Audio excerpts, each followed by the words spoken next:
Hey everyone, the FlyQuest GenG series just ended off the back of that Baron play. So obviously everybody has been looking back at it to try to see all of the small things that happened and that made the difference between what happened and what could have been the greatest upsets in League's history. And so in the process, there has been a lot of misinformation and false claims being spread. So I wanted to just make a video to really look at everything that happens, try to clear up misconceptions, confirm what was not misconceptions, and just show proof of what happened. So while this is going on so that everybody can see what we're talking about, for context, this is game 5 of the quarterfinals, with FlyQuest having fought way more valiantly than anyone hoped they would. But currently we're in game 5 with the goal being even. Well, the goal was even a few minutes ago, or 2 minutes ago. Except that GenG has a very well-farmed Smolder. So they have to make something happen because, well, FlyQuest has to make something happen because the game is not gonna win itself. And so they decide to sneak Baron. GenG becomes aware of it. Rumble and Ziggs happen. GenG steal the Baron. Oh, well. GenG take the fights, take the Baron, and take the game off the back of that. And so the first claim that we're going to be looking at is that Bwipo tipped off GenG by hitting the Scryer's bloom. So the claim is GenG had no idea that was happening, but then all of a sudden Bwipo hits the vision plant on the side of Baron. And so GenG think, okay, there's someone around there, we might as well want to check what's going on. And I'm actually going to put on the clip with the audio because the casters are saying that. There we go. Like hang on. Guys, we have FlyQuest going for a Baron sneak. GenG are none the wiser. No, they have to be suspicious, right? Pays. No, but look, they shot off the Scryer's bloom. Okay, finally, Pay's gonna throw Now this. this clip. I really wonder if the vision plan on top side actually kind of tipped them off. You know, I know that they realized then people are up on the top side. I think the idea from FlyQuest is you hit the vision plant and they say, oh, they must just be clearing out the wards. They're checking if it's there. But I do feel like immediately once that went off on the minimap, GenG started moving up towards the top side. And I think that might be the deciding play here of this fifth game. They get put so low. Alright. Apologies if that's a bit scuffed because I just really don't want to do any further editing. Sorry. So I really cannot blame the casters for that because that's like really what's happening on the screen and it's kind of hard to know better. But yeah, they've said that, and then afterwards everybody has been believing the same thing and repeating it. And yeah, just thinking, yeah, this is why it went wrong. Bwipo should just not have hit the the Scryer's bloom. But that is Spectator. It does not happen like that in the game. When the opposing team hits the Scryer's bloom, you don't see it. You don't see it on the minimap or on the screen unless it is in vision. If it's in the fog of war, you're not going to see any particles.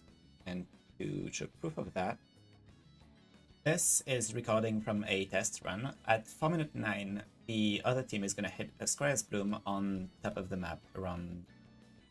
So watch what happens.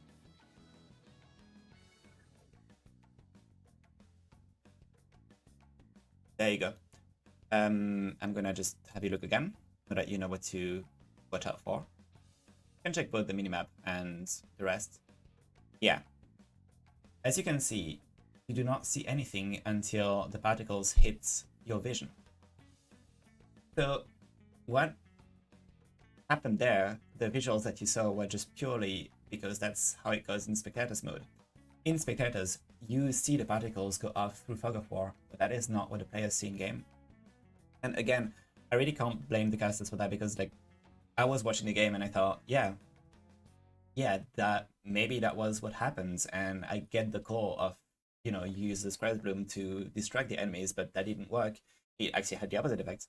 And then an hour later, I was like, hang on, is that actually how that works? I'm not sure, and no, it's not. So, no, Bwipo hitting the Scryer's bloom did not change anything because nobody saw it on GenG's side. So that was the most important point that I wanted to address, because it's literally about something that did not happen the way it looked like it did on screen. And yeah, that was hard to know. But next up, we have the claim that Quad should have shown himself on Dragon so that GenG knows that he's there contesting, rather than being left to expect that maybe he's, well, out there doing Baron with the rest of the team. Also because the clip that was posted to show the action started right here, where you can see Quad out of vision, moving down to the bot side, but not being seen by anything. And I even saw someone say that they know where Quad is exactly when he hits the Scryer's bloom there, which, as we know, is not what happens. But the thing is, this is what actually happened just a few seconds before. Oh, there. Quad is right there. He is on vision because he was spotted by the Chemtech crab being killed. So GenG knows exactly that Quad is there, that he was even last seen walking down, checking for vision and clearing wards, possibly to allow for Fiddlesticks to engage on Dragon. And Alistar is also there in a way that would allow him to engage in a fight should Fiddlesticks ult. So for all we know, sorry, I'm losing my words. Yone and Alistar are there setting up for a Baron or Dragon contest. And they also know that Yone did not walk back up because there's that ward in the mid lane and also that one in case. Important to note, that ward there did also not spot Masu or Inspired as they walked up, because you can see he's walking in that line. And now you can see where the vision stops again, which is just left of it. So they did also not know that Masu or Inspired were working up. So yeah, GenG were not alerted that something happened. They just at one point had a hunch because, oh, well, let's just check because we can. And that's why the Ziggs ult is coming in. But if you actually look at what Rumble is doing, he's cleared his wave and then he's gonna walk down, hit the Scryer's bloom in case, but then he does not walk to Baron immediately. Because he doesn't think something's happening. He first walks back, then walks back to lane, and then sees because of the Ziggs ult before the Scryer's bloom even reaches, being like, oh, well, okay, then something is happening, but that was not what he was expecting. In the end, the timing at which GenG spotted the Baron attempt was extremely close. They came roughly 2 seconds away from FlyQuest being able to finish it, and I think I would say 1 second away from FlyQuest just being able to make the call of, no, Rumble is there, but we're just gonna finish it. Because right there is when Rumble gets into the pit. Baron is on 4.2 health, 4.2k health, but by that point, if I got it correctly, Kalista has 36 spears in the Baron, which would equate to 1880 damage on the Rend, plus 1200 from Smite. So the Baron has about 1100 health left before being in execute range. And that's while you have also a Rumble ult helping to burn it down. So I would say roughly 2 seconds later, and they are just able to finish it. And if the Baron dies, then even if GenG is still able to take the fight, that still changes the entirety of the outcome of the game afterwards. Now, seeing as it was that close, obviously the call for FlyQuest was, we want to make that sneaky, we are pretty close from being able to make it, so we're just gonna throw everything at it. Which justifies things like, should Bwipo have hit the blast gun maybe? Which, arguably, no, that doesn't change anything because Rumble has flash. They know he's got flash. And he's got Nimbus Cloak too, probably, so even if blast gun is not there, he does the exact same thing, gets to the wall, places the pink ward for the teleport, flashes, and does exactly what hit it. If anything, the one thing that Bwipo could have done there, but that's like fully hindsight, is knowing Rumble is coming in where he's coming from, flash over the wall, to use Showstopper to just put him away so that he doesn't get in range to flash or to do anything or to place the pink ward. But that is something that's fully from hindsight and also goes against the call of we just rushed on that Baron. There was only one thing that could have been differently, which is, oh, I think maybe more, but I'm also not doing that much research to make this video. Inspired did have a small window to ult. Not that small, but like his ult is on cooldown right there. Also, you're not gonna ult the Baron straight away because it's a sneaky call, but it's not supposed to be, hey, we throw everything on this at the start. It becomes it because the Baron is low enough that, hey, we can actually make that work. Around there, or like rather here, Inspired could have fully ulted the Baron and secured probably somewhere around 1000 extra damage during the cooldown of his W when he's not doing anything anyway. And I think that's actually funny to say because there's also been lots of claims about how, Baron variants don't matter, they don't do anything. And I guess, yeah, for the most part, you don't really look twice at which Baron is in front of you. One of the Barons has crowd control. It's not that one, but one of the Baron variants would not have let Inspired ult or channel his ult inside the pit while being aggroed. So yeah, just a little thing to point out. So yeah, to conclude that, you see, I'm not there to, defend anything.